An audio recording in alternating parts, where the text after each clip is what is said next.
이름으로 기도드립니다. 아멘. 저희 아이들이 어릴 때 제가 자주 잔소리처럼 했던 말이 있습니다. 후회하지 않도록 해라. 후회하지 않도록 해라. 나중에 시간이 지나서 후회하지 않도록. 그리고는 보통 뭐라 그러느냐? 뭐라 그럴게요? 후회하지 않도록 공부해라. 공부해라 그랬죠. 후회하지 않도록 기회가 있을 때 뭐든 최선을 다해라. 다그칩니다. 잠깐 쉬고 있으면은 야, 게임하지 말고 지금 공부해야지 나중에 후회하지 않아. 이게 정말 최선이니? 더 잘할 수 있지 않느냐라고 하면서 나중을 은근히 협박했던 그런 기억이 납니다. 그때는 저도 젊어서 그런지 혈기왕성해서 그랬던 것 같아요. 제 자신에 대해서도 뭔가 이루려고 했고 또한 아이들에게도 그런 적극성과 성공을 요구할 때가 있었습니다. 그런데 여러분, 저도 나이가 들면서 철이 들기도 해서 그런지 지금은 아이들에게 하는 말이 달라졌어요. 아니, 제 스스로에게 하는 말이 바뀌었습니다. 여전히 후회하지 않도록 해라 라는 것은 같지만 내용이 바뀝니다. 이제는 공부해라, 최선을 다해라 라기보다는 나중에 후회하지 않도록 지금 기회가 있을 때 즐거운 거 한번 해봐라. 지금 이 나이에 이때 할 수 있는 것, 내 마음을 기쁘게 하는 것 한번 도전해봐라. 이런 말로 바뀌었어요. 그래서 친구들이랑 락 콘서트도 한번 가보고 혼자 여행도 떠나보고 아니 저희는 남자애 둘이잖아요. 그래서 항상 하는 이야기가 여자친구도 좀 사귀어봐. 여자친구도 사귀어봐. 지금 아니면 못 사귀어.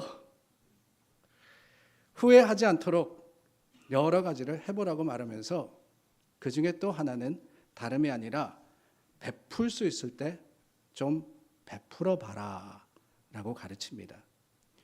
살다 보니까 그렇더군요. 뭘 더 가지고 더 누리고 하는 게 가장 중요한 게 아닙니다. 그거 뭐 조금 더 가진다 그래서 행복한 것도 아니고 조금 부족하고 모자란다 그래서 금방 죽을 것도 아닙니다. 그 사실을 50년 넘게 살다 보니까 이제서야 조금 깨달은 거예요. 진짜 중요한 게 뭐냐? 진짜 중요한 것은 제 자리에서 감사하며 받은 것을 기쁨으로 나눈 것, 그게 보람 있는 일이며 후회 없는 삶인 것을 이제는 알게 되었습니다. 앞으로도 아마 그럴 것 같습니다. 조금 더 살다 보면은 더 많이 깨닫겠죠. 그래서 요즘 참 마음에 와닿는 말이 있어요. 삶의 선배들이 하시는 말씀 중에 후회하지 않도록 해라, 후회하지 마라 그러시는데 자신이 평생을 살다 보니까 가장 후회되는 거 한 가지가 있더라는 거예요. 그게 뭐냐? 다름이 아니라 좀 더 참지 못한 게 진짜 후회되더라 라고 하시는 말씀이 마음에 와닿습니다. 순간을 참지 못해서 평생을 후회하는 일들이 많다라는 거예요. 그때 욱하는 마음으로 내뱉은 한마디가 지금도 후회가 되고 그때 참지 못해서 깨어진 관계가 지금도 너무나도 아쉽고 미안하다라고.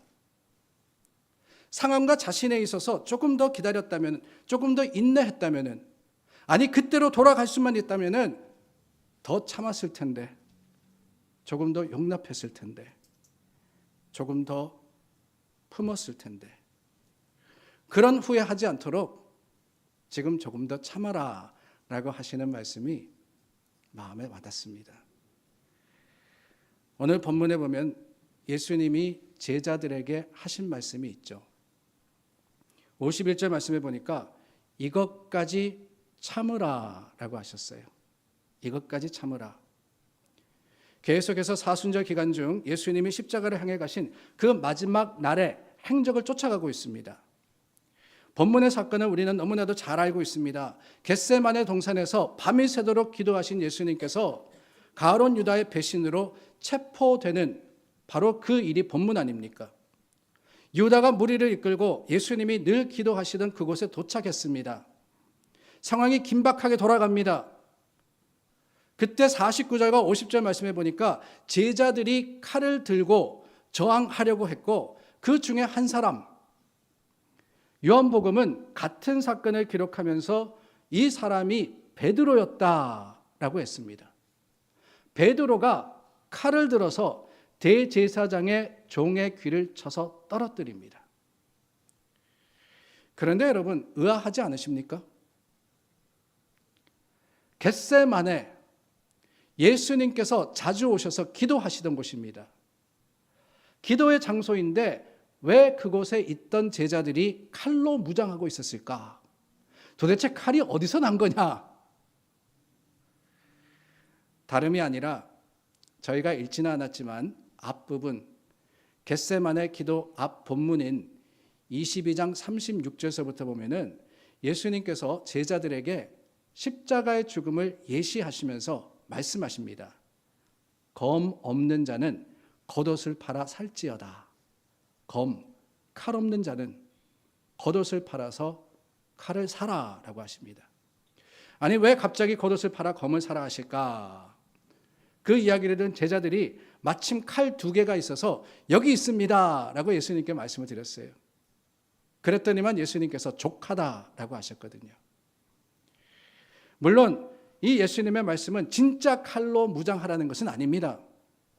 앞으로 환난과 핍박이 있을 터인데 말씀과 기도로 무장하되 성령의 검과 같이 하나님의 주시는 힘을 의지하여서 날카로운 영성을 유지하라고 한 거예요. 그런데 제자들이 오해하죠. 성령의 칼이 아니라 이 2 검이면 되겠구나 라고 말입니다. 그리고는 그 오해로 제자 중 베드로가 기어이 이를 벌립니다. 무리가 예수님을 잡으려고 할 때 가지고 있던 그 2칼, 그 2칼을 쓸 때가 지금이라고 생각하고는 결국에는 사용하고 말았습니다. 그런데 그때 예수님이 베드로를 꾸짖으시죠. 오히려 이것까지 참으라 하시고는 종의 귀를 만져 낫게 해 주십니다. 이것까지 참으라, 이것까지 참으라. 과연 무슨 의미로 예수님이 말씀하신 걸까요? 참으라라고 하는 것은 인내하라, 기다려라, 견뎌라는 뜻입니다. 그런데 이것까지 그랬거든요. 이것까지. 도대체 이게 뭘까? 이게 뭘까? 몇 가지로 해석해 볼 수 있을 것 같습니다. 먼저는 참지 못할 이유가 있어도 참아라라고 하시는 거예요. 사실 베드로에게는 칼을 휘두를 이유가 있었습니다. 주님께서 체포당하시는 상황인데 가만히 있을 제자가 어디 있어요? 마침 칼도 있습니다. 어디 그뿐입니까? 베드로만 있었던 게 아니거든요. 가룟 유다를 뺀다 그래도 12사도 중에 11명이 그 자리에 있었고 11명 뿐이었겠어요? 예수님과 기도하는 여러 사람들이 있었습니다. 어쩌면 싸워서 충분히 이길 수 있다라고 여겼을 겁니다.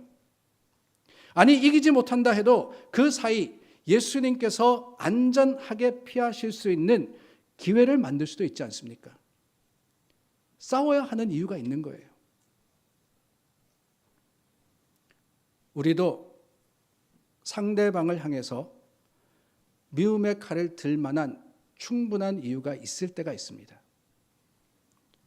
말과 행동으로 내 자존심을 건드렸기 때문에, 나를 개인적으로 공격했기 때문에, 물질적으로 내게 손상을 입혔기 때문에 얼마든지 이유는 있습니다.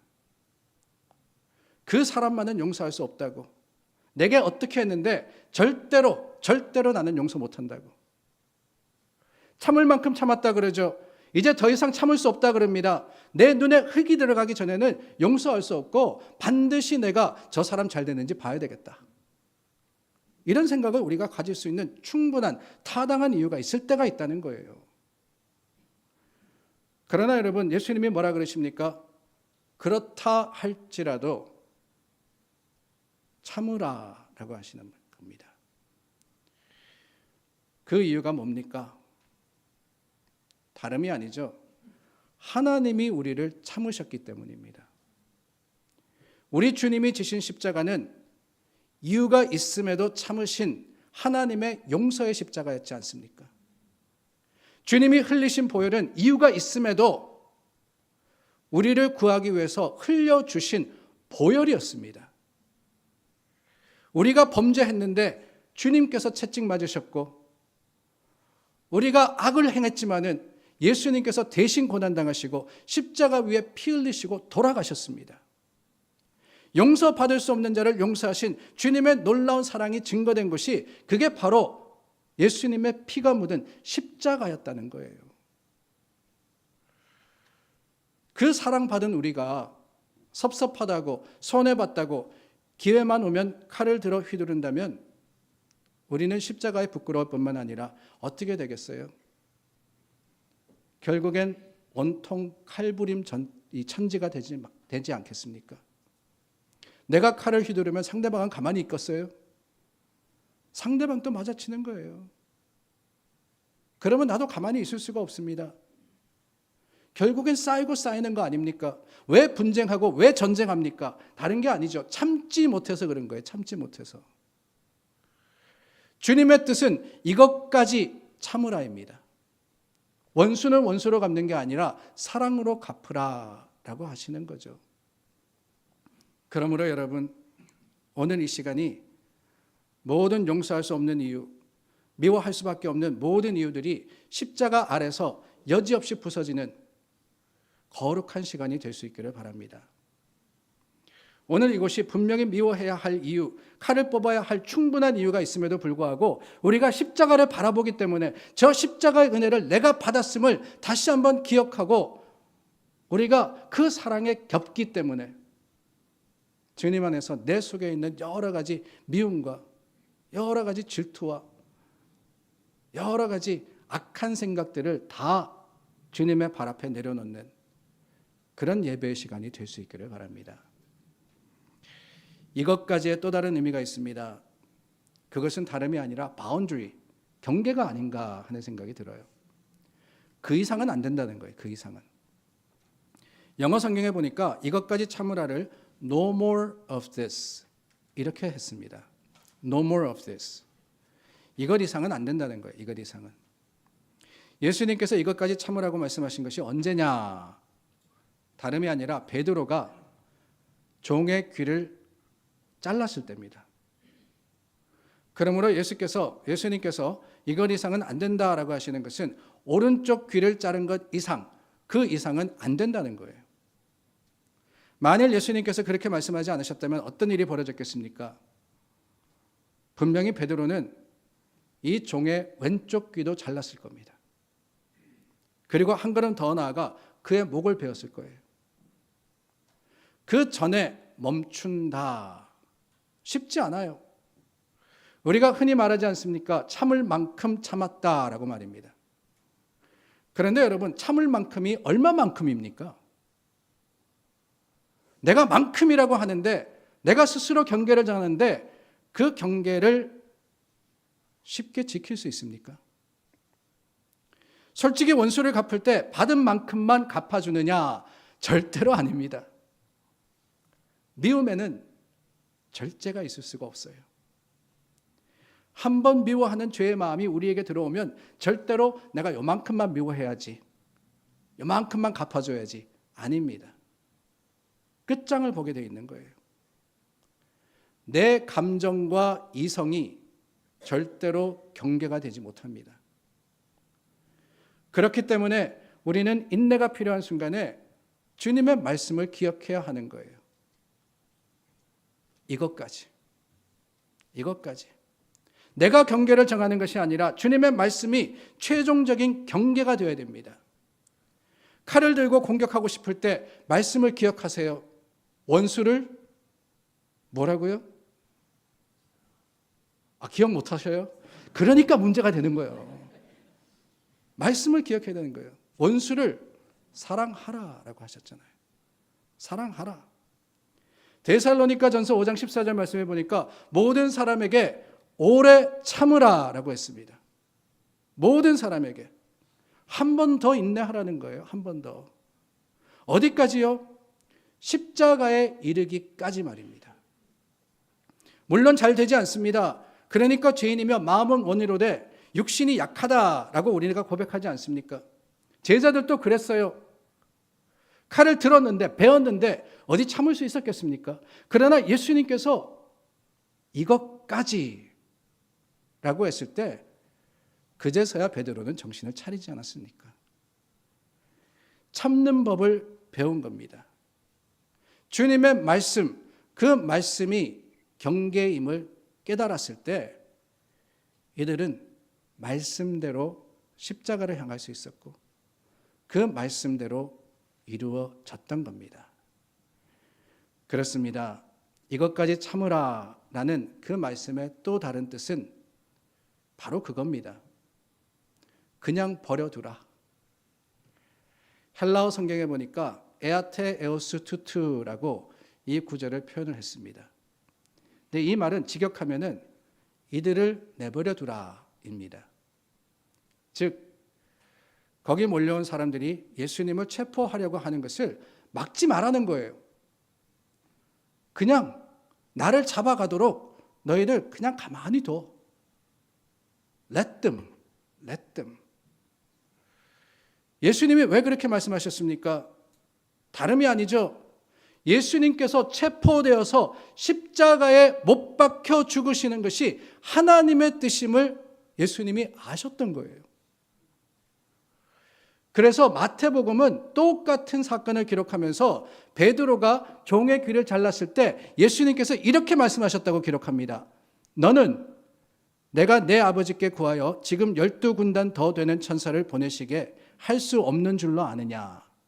내가 만일 그렇게 하면 이런 일이 있으리라고 한 성경이 어떻게 이루어지겠느냐라고 하셨어요. 그렇습니다. 예수님께서는 하나님의 뜻이 이루어지도록 그들에게 붙잡혀야 되기 때문에, 그들에게 끌려가야 되기 때문에, 재판받아야 되기 때문에, 십자가를 지셔야 했기 때문에, 그 십자가에 죽으셔야 했기 때문에 그 상황까지도 이것까지 참으라라고 하신 거예요. 우리가 세상을 살다 보면은 우리를 대적하는 자들을 수도 없이 만납니다. 그럴 때마다 싸워 이겨야 승리한다라고 생각을 하기 쉬워요.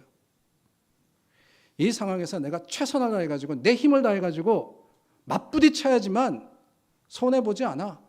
내가 이길 수 있어. 대접받을 수 있어. 생각합니다. 그런데 여러분, 그때 주님이 뭐라 그랬는지 아십니까? 이것까지 참으라라고 하시는 거예요. 막지 마라. 왜 그러시느냐? 다른 게 아닙니다. 우리가 겪는 상황과 여러 가지 어려움들을 통해서 하나님께서 선을 이루실 계획을 가지고 계시기 때문에 그래요. 어떤 형편 가운데 있든지 let God 하면은 하나님께서 일하시도록 주님께 맡겨드리면은 주님께서 이루시는데 내가 무엇을 하며 무엇을 따지고 또 무엇을 염려하겠습니까? 성경에 보면은 그런 일들이 수도 없이 많이 나오지 않습니까? 요셉이 형들에게 팔려서 애굽에 종으로 끌려갔습니다. 그 모습을 보면서 우리는 억울해합니다. 아니, 아무런 죄가 없는데 어떻게 이럴 수 있을까라고 말입니다.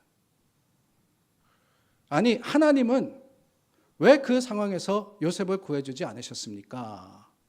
라고 질문도 합니다. 그러나 여러분, 우리가 돌아보건대 그 일이 없었더라면 과연 요셉이 애굽의 총리가 되었을까요? 요셉이 스스로 총리가 되려고 했다면 절대로 되지 못했을 겁니다. 일개 이스라엘의 한 청년이, 그것도 귀족 출신도 아니죠.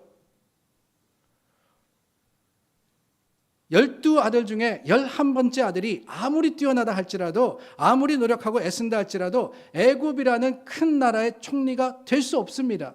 상상도 못할 일이에요. 가능성이 없습니다. 그런데 되지 않았습니까?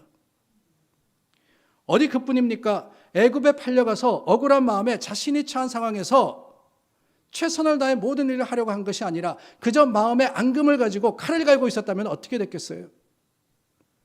내가 형들에게 복수해야지, 갚아줘야지, 나를 무고한 사람들, 나를 이곳에 넣은 사람들 다 복수해 줄 거야. 그랬더라면은 여러분, 하나님께서 요셉을 형통하게 하셨겠습니까? 아니에요. 미움과 악의로 가득 찬 사람을 하나님은 쓰시지 않습니다. 그런 사람을 세상도 인정해 주지 않아요. 억울한 일이 있어도 그 상황 속에서 신세 한탄하거나 내 힘으로 뭔가 하려고 하는 것이 아니라 하나님께 맡길 때, 이것까지 참으라. 그 말씀 속에 주님을 의지할 때 하나님의 뜻이 이루어지는 겁니다. 답답할 때도 있습니다. 이해가 되지 않을 때도 많죠. 그러나 주님을 먼저 바라면 주님이 이루십니다. 우리는 하나님의 뜻을 이루는 사람이 되어야 하나님께서 기뻐하시지, 그 뜻을 막는 사람이 되어서는 안 되지 않겠습니까? 베드로가 칼을 휘둘러 가지고 거기 있는 많은 사람들 다 쫓아냈다 할지라도 그것으로 인해 예수 그리스도의 십자가가 이루어지지 않았다면 그는 하나님의 뜻이 아닌 자신의 생각으로 모든 일을 그르친 것이 될 수밖에 없는 겁니다. 하나님의 뜻은 기억하십시오. 언제나 선함에 있습니다. 용서에 있고 참음에 있는 거예요. 세상을 살아가다 보면 정말 화가 치밀어 오는 일 어찌 없겠어요? 의분이 일어날 때도 있습니다. 그래서 실제로 칼을 뽑는 게 아니라 여러 마음속에 칼을 갈 때도 있습니다. 아니 어쩌면 여러분 가운데도 섭섭한 마음에 지금 상대방을 향해서 칼을 빼려고 하는 분이 계실런지도 모르겠어요. 아니 이미 칼을 뽑아서 높이 쳐들고 있는, 지금이라도 내려쳐야지 라는 마음을 갖고 계시는 것은 아닌지 모르겠습니다. 주님의 음성입니다. 이것까지 참으라. 이것까지 참으라.